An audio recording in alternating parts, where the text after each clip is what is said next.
कर चुके ना, नहीं करा अपन। 137 में क्या है?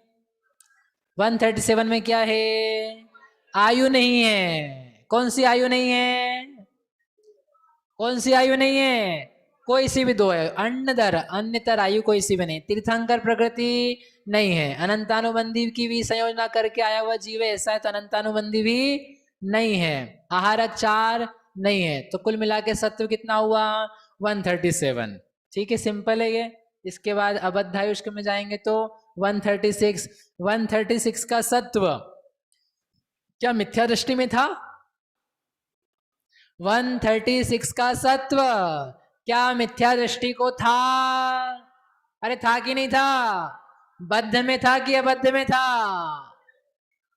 अबद्ध में था। कल अपन ने वही किए थे 4 भंग अबद्ध के, तो वहां भी 136 था, यहां भी 136 है। तो दोनों समान है क्या? दोनों समान है क्या? नहीं, संख्या समान है 136 वाली, परंतु गुणस्थान बदला हुआ है और उसके अलावा प्रकृतियां बदली हुई है। अरे वहां अनंतानुबंधी नियम से थी, अनंतानुबंधी नियम से थी, यहाँ अनंतानुबंधी नहीं है और यहाँ आरक चतुष्क नहीं है। आरक 4 वहां भी माइनस किए थे, लेकिन बाकी दूसरी प्रकृतियां वहां पर घटाई थी। ऐसा करके यह जो मिश्र के भंग थे वो हो गए। अब इसका मतलब क्या निकला? मतलब ये देखो कि कोई जीव किस किस प्रकार से यहाँ आ सकता है। कोई जीव आहारक को बांधा हुआ आ सकता है, कोई जीव बिना आहारक को बांधा हुआ चौथे पांचवे से ही यहाँ आ सकता है, कोई ऐसा हो जिसने आहारक भी नहीं लाया लेकिन बीज संयोजना कर दी, ऐसा जीव आ सकता है। ऐसे 3 प्रकार के जीव यहाँ आ सकते हैं जिन्होंने आयु बांधी हो या नहीं बांधी हो, चारों गति में से कैसा भी हो। इस टाइप का मिश्र गुणस्थान का वेश है।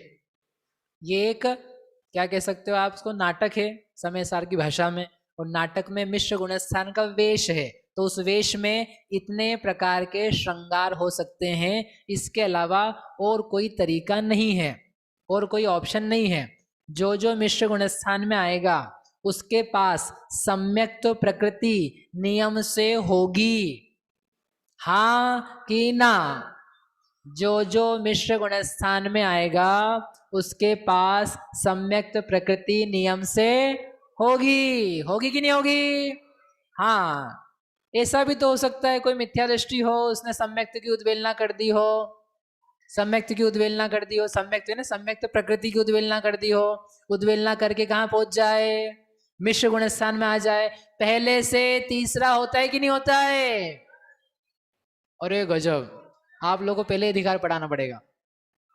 पहले से तीसरा गुणस्थान होता है कि नहीं होता है?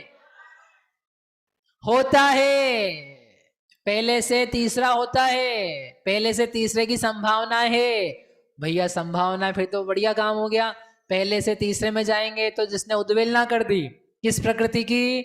सम्यक्त प्रकृति की, तो उद्वेलना करा हुआ वह जीव तीसरे में आ जाए तो फिर एक भंग और बनाएंगे। कौन सा भंग बनाएंगे? अरे कौन सा भंग बनाएंगे? कि जिसमें मिश्र प्रकृति तो है, सम्यक्त प्रकृति नहीं है। ऐसा तो बनाया नहीं अपन ने, गलती कर दी है, एक और बुक लिखनी पड़ेगी। अरे भाई ऐसा पॉसिबल नहीं है। ये तो पॉसिबल है पहले से तीसरे में जाए, लेकिन जिस जीव ने सम्यक्त प्रकृति की उद्वेलना कर दी है, अब ऐसा जीव कभी भी तीसरे में नहीं जाएगा। ऐसे जीव को यदि चौथे में भी जाना हो अब, तो फिर से प्रथमोपशम सम्यक तो करना होगा। वह बन गया है अनादि मिथ्या दृष्टि जैसा। तो पहले से तीसरा पॉसिबल नहीं है ऐसे व्यक्ति को। समझ में आया? अब यदि जाना है उसको तो पहले से चौथे में जाओ कि पांचवें में जाओ, सातवें में जाओ, प्रथमोपशम सम्यक तो करके। और जब प्रथमोपशम सम्यक तो करेगा तो क्या होगा? चक्की चलेगी, यंत्र चलेगा प्रथमोपशम सम्यक्तु का। तो मिथ्यात्व रूपी दाल उसमें जाएगी, फाड़े होंगे उसके। कितने टुकड़े होंगे?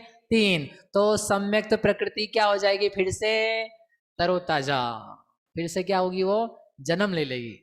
बस ऐसे चल रहा है, जन्म खत्म हो रहा है, जन्म हो रहा है। तो ऐसे कर करके वो सम्यक्त प्रकृति को फिर से आना पड़ेगा, और आ जाएगी। उसके बाद में फिर वापस से वो तीसरे में जाए ना जाए वो जीव जाने। इसलिए मिश्र प्रकृति का सत्व तो चाहिए ही तीसरे में, सम्यक्त प्रकृति भी नियामक रूप से वहां रहती है। जिसके सम्यक्त प्रकृति की सत्ता नहीं वह तीसरे में नहीं जा सकता है। यही चीज बता रहे हैं कि इतना ही सत्व स्थान है, इसके अलावा कोई ऑप्शन नहीं है।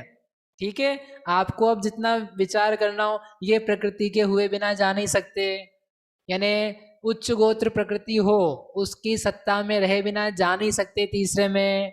6 प्रकार के सहनन वो ना हो उसके बिना जा नहीं सकते तीसरे में। 5 प्रकार के ज्ञान आवरण हो नहीं उसके बिना जा नहीं सकते। वेदनी की सत्ता हो नहीं दोनों की जा नहीं सकते उसके बिना। इन सब के बिना नहीं जा सकते आप। तीसरे में जाने के लिए इतना काम तो करना ही पड़ेगा। समझ में आया कि नहीं आया? ये इसका चित्रण है, ये इसका श्रृंगार है, ये इसके भंग है। भंग के लिए फिर अलग अलग गति के जीव को खड़ा करो। नारकी ऐसा होगा, नारकी भी ऐसा हो सकता है। अनंतानुबंधी की भी संयोजना करी, सम्यक दृष्टि होकर के वो भी संयोजना करके फिर कहाँ पहुंचा, फिर तीसरे में पहुंच गया। इतना अच्छा काम किया फिर तीसरे में चला गया। ऐसे करके ये सब इसके तरीके हैं होने के। ये आपने सहनन कहा था तीसरे में सहनन कहा था। सहनन चाहिए तो नारकी को हाँ, नारकी को सहनन कैसे होगा? कौन से क्वेश्चन मिक्स हो रहे हैं? कौन से मिक्स हो रहे हैं? उदय और सत्व की गाड़ियां भिड़ रही है। ठीक है, ट्रेन मैन बनना आपने को, अच्छा गाड़ियां नहीं भिड़ानी है, अच्छा सिग्नल दो। सत्य की बात चल रही है, सत्य की बात चल रही है। चलो आगे, इसमें अब समराइजेशन है गाथा नंबर 375। साणे पणगी भंगा बद्धस्य रस चारिदो चेव मिस्से पण पण भंगा बद्धस्य रस चौचौणेया। साणे, साणे यानी सासादन, सासादन में पण 5 इगी यानी 1 भंगा। जो 2 क्रम से सत्य बताए ना, तो 1 में 5, 1 में 1 भंग है। फिर बद्धस, ये बद्धायुष्क के हैं। इयरस, इतर के 4 2 चेव, 4 हैं और 2 हैं। जो सामान्य सासादन वाली स्थिति है, आहारक और तीर्थंकर के बिना और 2 बिना आयुग्य वाली, तो उसके भंग हैं 5। और जिसमें अपन ने आहारक भी बताए थे वो वाली स्थिति में भंग है 1। और अबद्धायुष्क में 4 और 2। मिस्से, मिश्र गुण स्थान में पण पण भंगा 5 5 भंग हैं। और बद्धस्य यरस, बद्ध आयुष्क के, इयरस यानी अबद्ध आयुष्क के चौचौणेया 4 4 भंग है। यानी जितने स्थान बताए हैं उन सब में 5 5 और 4 4 भंग है। इस प्रकार से ये सासादन का और इसके बाद में मिश्र का समराइजेशन का टेबल है। इस प्रकार से ये पूरा हो गया। क्या पूरा हो गया? मिश्र गुण स्थान पूरा हो गया। सिंपल है, सबसे सिंपल कौन सा देखा आपको? मिश्र, सब में 5 5 भंग और सब में 4 4 भंग। बद्धायुष्क के 5 होते हैं अधिकतम, अबद्धायुष्क के 4 होते हैं। इसके साथ में अपन चलते हैं आगे। गुणस्थान कौन सा है?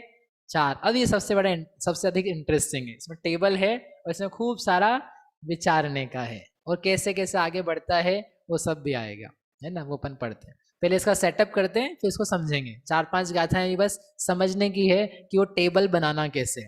आप ये देखोगे कितनी स्मार्टली उन्होंने सब चीजों को अरेंज करके रखा है।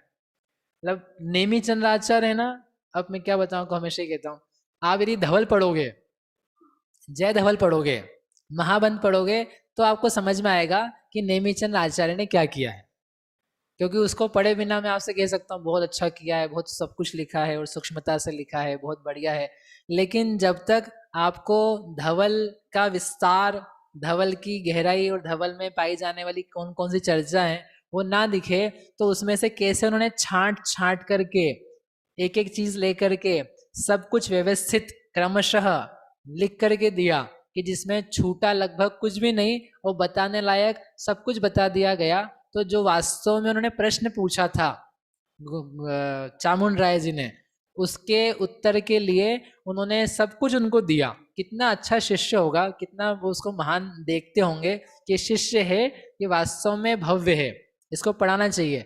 उसके लिए उन्होंने धवला की 16 पुस्तकें, ठीक है, महाबंध की 7 पुस्तकें और जय धवल की 16 पुस्तकें, कितनी हुई? 39। 39 पुस्तकों को सार में भर करके how many books he wrote? 2। Gomat सार, लब्धि सार, केवल 2 ही चीज है। अब वो कर्मकांड जीव कांड अपन 2 कर लेते, बाकी 2 ही किताबें उन्होंने लिखी। आप सोचो 39 पुस्तकों को, 39 ग्रंथों को रख करके केवल 2 पुस्तकों में समेट देना कितना बड़ा महान दुष्कर कार्य है।